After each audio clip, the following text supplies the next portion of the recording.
तो जय हिंद दोस्तों, बसंत विहार स्टडी में आपका स्वागत है। तो इससे पहले बायोलॉजी का हम लोग टॉपिक देखे थे और आज भी बायोलॉजी का एक नया चैप्टर टिश्यू उत्तक के बारे में देखते हैं। तो उत्तक के बारे में जितना भी क्वेश्चन जो आएगा, हर एक एग्ज़ाम में जो क्वेश्चन आता है वो हर एक एग्ज़ाम में जो क्वेश्चन टिश्यू चैप्टर से जो आता है उसको इस वीडियो में सभी क्वेश्चन को कवरेज करेंगे। और लगभग साइंस का क्वेश्चन जो है वो रेलवे का एग्ज़ाम में खासकर ज़्यादातर ये पूछी जाती है, चाहे एनटीपीसी का एग्ज़ाम हो, रेलवे ग्रुप डी का एग्ज़ाम हो, बिहार पुलिस दरोगा, सभी के एग्ज़ाम में लगभग टिश्यू का जो भी क्वेश्चन आता है उसको इसमें हम क्या करेंगे, कवरेज करेंगे। तो देखते हैं सबसे पहले टिश्यू, और टिश्यू के बारे में सबसे पहले जानकारी लेंगे कि टिश्यू होता क्या है। क्योंकि आपको हम इससे पहले बताए थे कोशिका के बारे में, क्योंकि कोशिका के बारे में इससे पहले बताए थे। और कोशिका जो होता है, कोशिका मिलकर ही किसका निर्माण करता है, उत्तक का निर्माण करता है। तो आज उत्तक के बारे में देखते हैं और उत्तक का लगभग हर एक टाइप को हम लोग देखेंगे, लगभग सभी क्वेश्चन को इसमें देखेंगे। तो सबसे पहले उत्तक के बारे में देखते हैं। तो सबसे पहले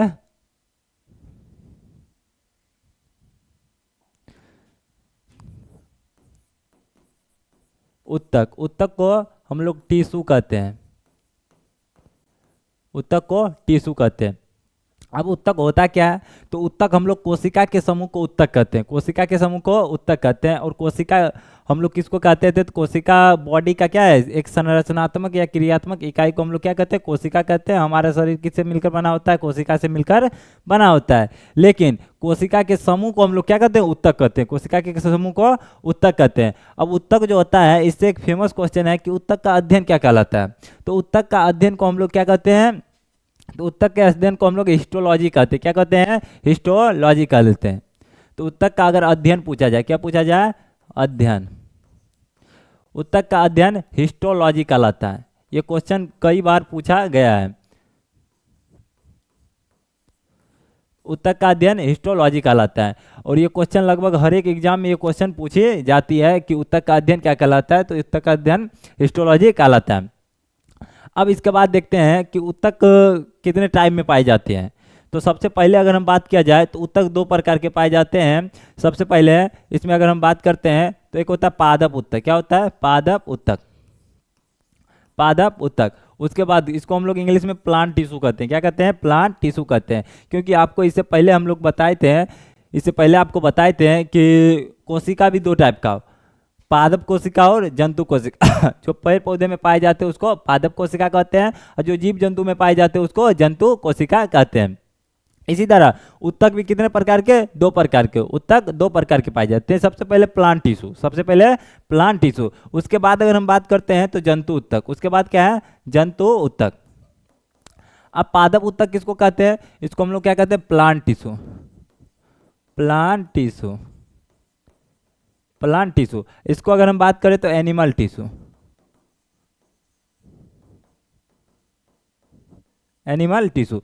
तो उत्तक का अध्ययन हिस्टोलॉजी कहलाता है। उत्तक को दो भागों में बांटा गया, एक पादप उत्तक, एक जंतु उत्तक। अब इसका नाम से ही पता चलता है कि पादप उत्तक कहते किसको हैं, क्योंकि पेड़ पौधा में जो उत्तक पाई जाती है उसको हम लोग क्या कहते हैं, पादप उत्तक कहते हैं। जो पेड़ पौधे में पाए जाने वाले उत्तक को पादप उत्तक कहते हैं। लेकिन जो जीव जंतु में पाई जाती है, कहाँ पाई जाती है, जो जीव जंतु में पाई जाती है उसको हम लोग क्या कहते हैं, जंतु उत्तक कहते हैं, एनिमल टिश्यू कहते हैं। तो सबसे पहले हम पादप उत्तक के बारे में देखते हैं। तो सबसे पहले पादप उत्तक के बारे में देखते हैं कि पादप उत्तक होता क्या है।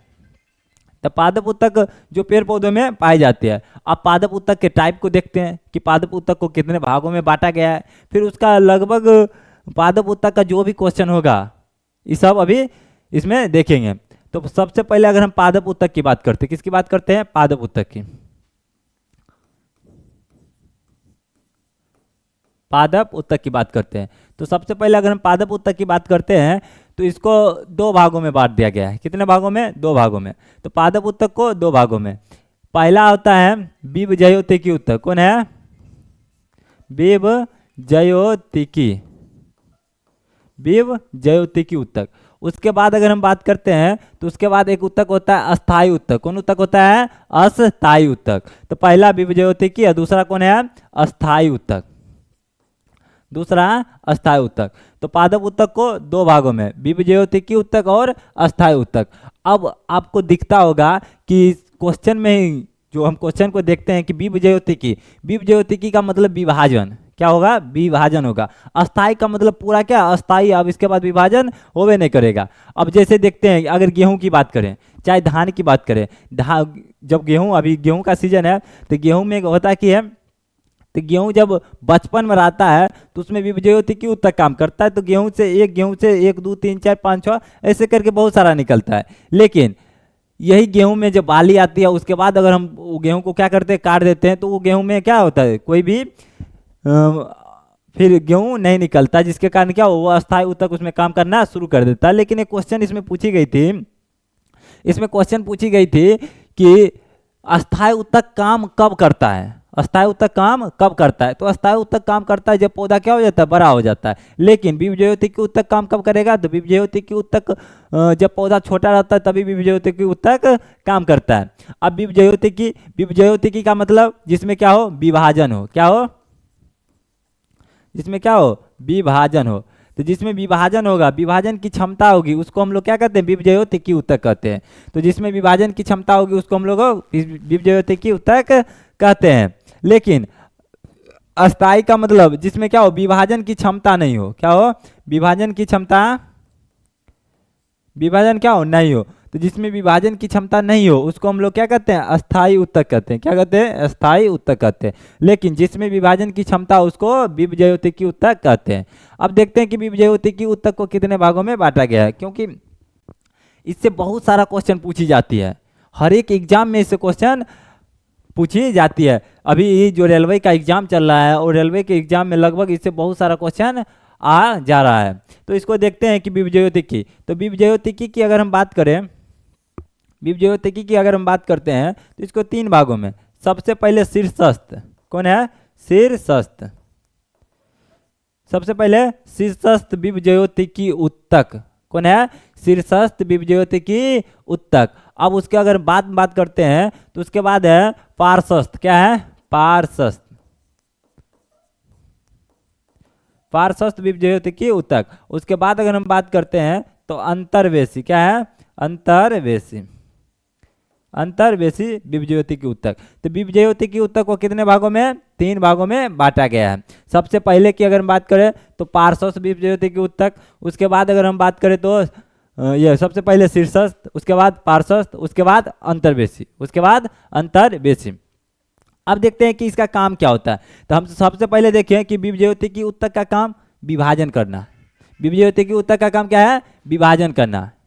उसके बाद शीर्षस्थ उत्तक का काम लंबाई में, अगर पौधे की लंबाई को बढ़ाना है, पौधे की लंबाई को बढ़ाना है, किसको बढ़ाना है, पौधे की लंबाई। तो पौधे की लंबाई को बढ़ाने के लिए जिस पौधा में अगर शीर्षस्थ उत्तक ज्यादा है तो पौधा जल्दी बढ़ेगा, वो पौधा में क्या होगा, मतलब लंबाई ज्यादा होगा। तो लंबाई को बढ़ाने में शीर्षस्थ उत्तक मदद करता है, कौन करता है, शीर्षस्थ उत्तक मदद करता है। लेकिन अगर हम बात करें पौधे की चौड़ाई या मोटाई में, पौधे की चौड़ाई की बात किया जाए चाहे मोटाई की बात किया जाए, तो पौधे की चौड़ाई या मोटाई में काम कौन करता है, तो पार्श्वस्थ उत्तक करता है। लेकिन अगर हम बात करते हैं अंतर्वेशी की, किसकी बात करते हैं, अंतर्वेशी, तो ये पत्तियों को क्या करता है, विभाजन में मदद करती है, पत्तियों को बढ़ने में। जैसे आप लोग जानते होंगे घास, क्वेश्चन ही पूछा है रेलवे का, एनटीपीसी में क्वेश्चन पूछा है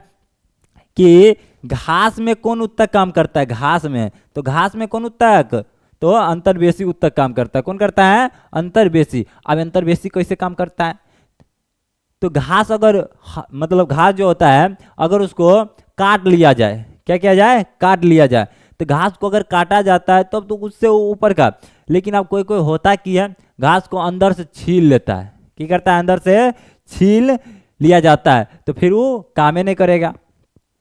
तो यही, तो अगर क्वेश्चन पूछा जाए सबसे पहला क्वेश्चन कि विभाजन की क्षमता किस में होती है, तो विभाजन की क्षमता विभज्योतिकी उत्तक में। अगर बात किया जाए पौधे की लंबाई में वृद्धि करता है तो शीर्षस्थ उत्तक, शीर्षस्थ विभज्योतिकी कभी कभी रहता है तो शीर्षस्थ विभज्योतिकी उत्तक। अगर बात किया जाए कि पौधे की मोटाई में या चौड़ाई में तो पार्श्वस्थ, पत्तियों की वृद्धि में तो अंतर्वेशी विभज्योतिकी ऊतक। तो ये विभज्योतिकी ऊतक का क्या था, टाइप था।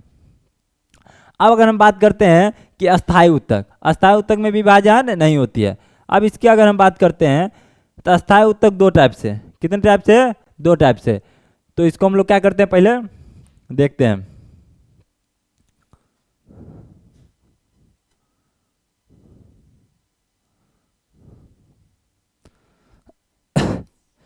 अब देखते हैं अस्थायी ऊतक के बारे में। किसके बारे में, अस्थायी ऊतक।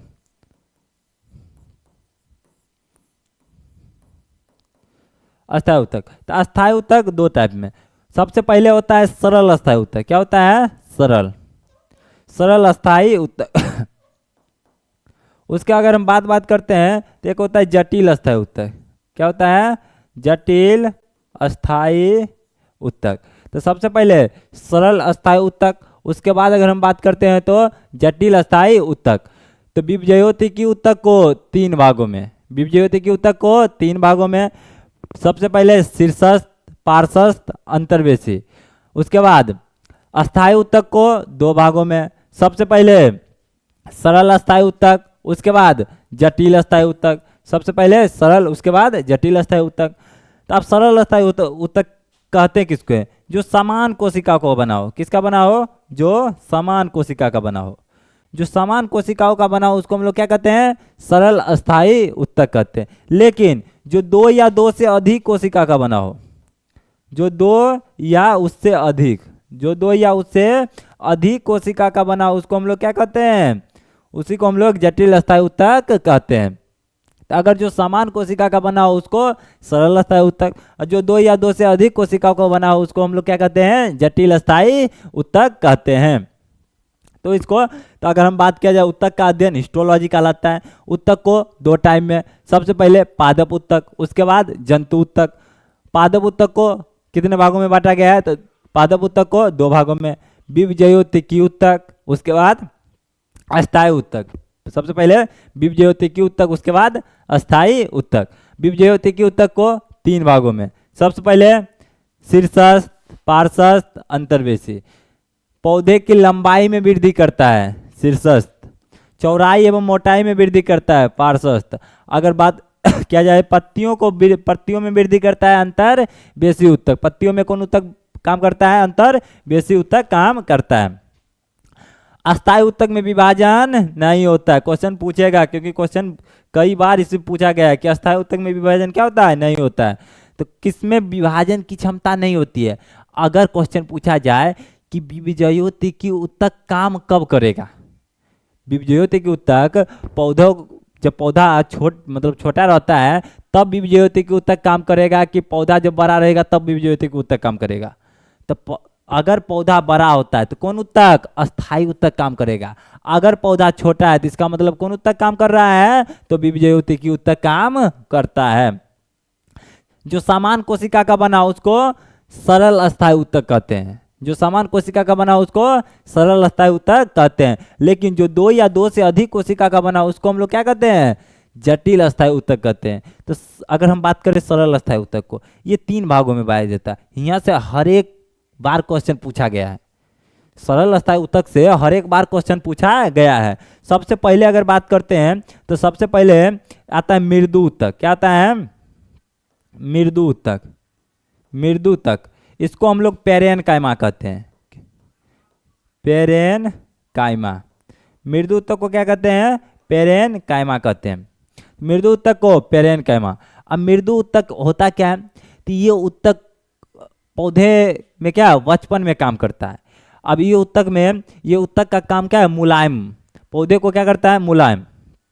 तो क्वेश्चन पूछेगा कि मुलायम ऊतक कौन है, तो मृदु ऊतक। क्या है, मुलायम। तो मुलायम करने में मदद करती है मृदु ऊतक, मुलायम करने में मृदु ऊतक मदद करती है। इसी को हम लोग क्या कहते हैं, पेरेनकाइमा कहते हैं। क्या कहते हैं, पेरेनकाइमा कहते हैं। तो मुलायम एवं ये क्या होता है, जीवित कोशिका का बना होता है। किसका बना होता है, जीवित कोशिका का। क्वेश्चन पूछेगा कि मृदु ऊतक जीवित की मृत कोशिका का, तो जीवित कोशिका का बना होता है। और ये कब काम करता है, तो ये बचपन में काम करता है। और ये क्या करता है, मुलायम ऊतक का काम करता है। लेकिन अगर हम बात करते हैं लेकिन हम बात करते हैं मृदु ऊतक के बात एक आता है स्थूल कोण ऊतक। क्या आता है? स्थूल कोण ऊतक। स्थूल कोण ऊतक की अगर हम बात करते हैं, इसको कहते हैं कॉलेनकाइमा। क्या कहते हैं? कॉलेनकाइमा। अब इसका काम क्या है? तो इसका काम क्या है? ये पौधे को लचीलापन में मदद करता है। क्या करता है? पौधों को लचीलापन में मदद करता है। तो पौधों को लचीलापन में कौन ऊतक मदद करता है? तो स्थूल कोण। एवं ये भोजन को क्या करता है? संग्रह करने में मदद करता है। क्वेश्चन पूछा जाए कि भोजन को संग्रह मतलब भोजन को जमा करने में कौन, क्योंकि भोजन को ये जमा करता है कहाँ पर? तो ये तना में भोजन को जमा किया रहता है। कौन ऊतक? स्थूल कोण ऊतक। एवं पौधे को लचीलापन कौन ऊतक मदद करता है? स्थूल कोण ऊतक। ये भी जीवित कोशिका का बना होता है। किसका बना होता है? जीवित कोशिका का। तो ये भी जीवित कोशिका का बना होता है। तो इसी को हम लोग क्या कहते हैं? कॉलेनकाइमा कहते हैं। लेकिन अगर बात किया जाए, तीसरा नंबर पर है, अगर बात किया जाए, एक आता है दृढ़ ऊतक। कौन आता है? दृढ़ ऊतक। इसको हम लोग स्क्लेरेनकाइमा कहते हैं। क्या कहते हैं? स्क्लेरेनकाइमा कहते हैं। अब ये जो होता है ये मृत कोशिका, ये क्वेश्चन कई बार पूछा गया है कि दृढ़ ऊतक किस कोशिका का बना होता है? तो ये मृत कोशिका का बना होता है। ये क्या होता है? जटिल होता है। क्या होता है? जटिल होता है। मतलब क्या होता है? मजबूत। जटिल का मतलब मजबूत होता है। तो क्वेश्चन पूछेगा कि मृत कोशिका का कौन सी ऊतक बनी होती है? तो मृत कोशिका का दृढ़ ऊतक बनी होती है। लेकिन मुलायम ऊतक का काम करती है तो मृदु ऊतक। मुलायम ऊतक का काम करती है मृदु ऊतक। भोजन को जमा रखने में मदद करती है कौन ऊतक? तो स्थूल कोण ऊतक। तो प्लांट टिश्यू इसी को हम लोग कहते हैं। तो ये और लगभग इससे हर एक क्वेश्चन, अगर क्वेश्चन पूछा जाए कि नारियल की जो डोरी होती है, नारियल की डोरी, वो किस ऊतक का रहता है? तो दृढ़ ऊतक का रहता है। किसका रहता है? दृढ़ ऊतक का रहता है। नारियल का जो रस्सी देखा है वो किस ऊतक का? दृढ़ ऊतक का रहता है। तो ये क्या था? ये हम लोग देख लिए हैं किसको? सरल स्थायी ऊतक को। लेकिन अगर बात किया जाए कि जटिल स्थायी ऊतक, बात क्या किया जाए? जटिल स्थायी ऊतक। जटिल अस्थायी ऊतक। तो जटिल अस्थायी ऊतक अभी आप लोगों को बताए थे कि जब दो या दो से अधिक कोशिकाओं से मिलकर बनी होती है उसको हम लोग क्या कहते हैं? जटिल अस्थायी ऊतक कहते हैं। अब जटिल अस्थायी ऊतक दो प्रकार के। कितने प्रकार के? दो। सबसे पहला आता है जाइलम, सबसे फेमस क्वेश्चन जाइलम। उसके बाद आता है फ्लोएम। क्या आता है? फ्लोएम। सबसे फेमस क्वेश्चन, जौ से जाइलम, जौ से जड़, जौ से जल। क्योंकि ये क्वेश्चन हर एक एग्जाम में कहीं ना कई बार या कहीं ना कहीं पूछा गया है। चाहे रेलवे का कोई भी एग्जाम हो, इससे क्वेश्चन आता है। तो सबसे पहले जाइलम की बात करते हैं। किसकी बात करते हैं? जाइलम की। जाइलम का काम है जौ से जड़ एवं जौ से जल, मतलब जड़ से जल एवं खनिज लवण को, या हम लोग खाद कह सकते हैं। क्या कह सकते हैं? खाद कह सकते हैं। तो ये जड़ से जल एवं खाद को कहाँ पहुँचाने का काम करता है? पौधे के ऊपरी भागों तक। कहाँ काम करता है? पौधे के ऊपरी भागों तक ये पहुँचाने का काम करता है। तो जड़ से जल एवं खाद को, जल मतलब जड़ से जल एवं खाद को पौधे के ऊपरी भागों तक पहुंचाने का काम करता है। इसी ऊतक को हम लोग क्या कहते हैं? जाइलम ऊतक कहते हैं। क्या कहते हैं? जाइलम ऊतक।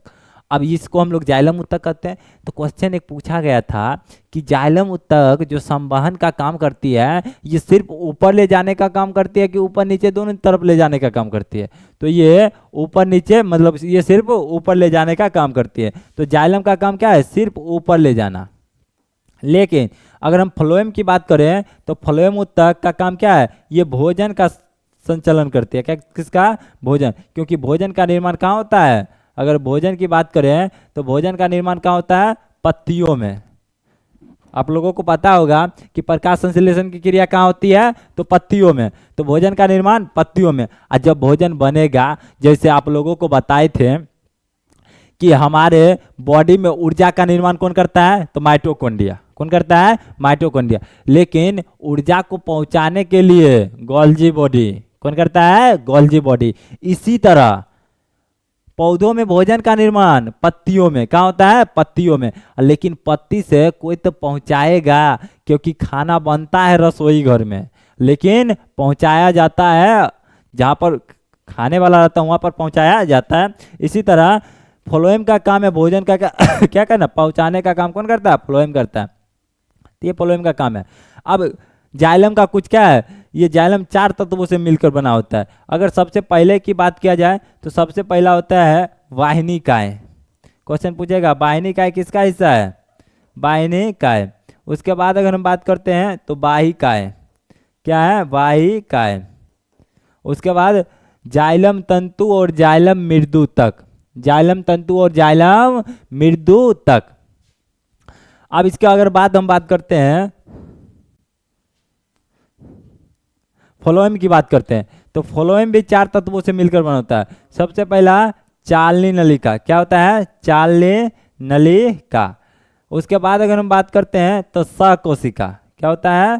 सहकोशिका, सहकोशिका। और उसके बाद फ्लोएम तंतु और फ्लोएम मृदु तक, फ्लोएम तंतु और फ्लोएम मृदु तक। तो जाइलम उत्तक भी 4 तत्वों से मिलकर बनी होती है और फ्लोएम उत्तक भी 4 तत्वों से। लेकिन फ्लोएम उत्तक का काम है कि भोजन को नीचे ऊपर दोनों तरफ ले जाने का काम करती है। लेकिन जाइलम का काम क्या है? सिर्फ यही है कि पौधे के जड़ से जल एवं खाद को पौधे के ऊपरी भागों तक पहुंचाने का काम करती है। तो ये लगभग प्लांट टिश्यू का हर एक क्वेश्चन क्या हो गया? खत्म। और लगभग उम्मीद है कि प्लांट टिश्यू से इसके अलावा क्वेश्चन नहीं पूछी जाएगी। तो फिर मिलते हैं अगला वीडियो में और उसमें एनिमल टिश्यू के बारे में पूरा देखेंगे।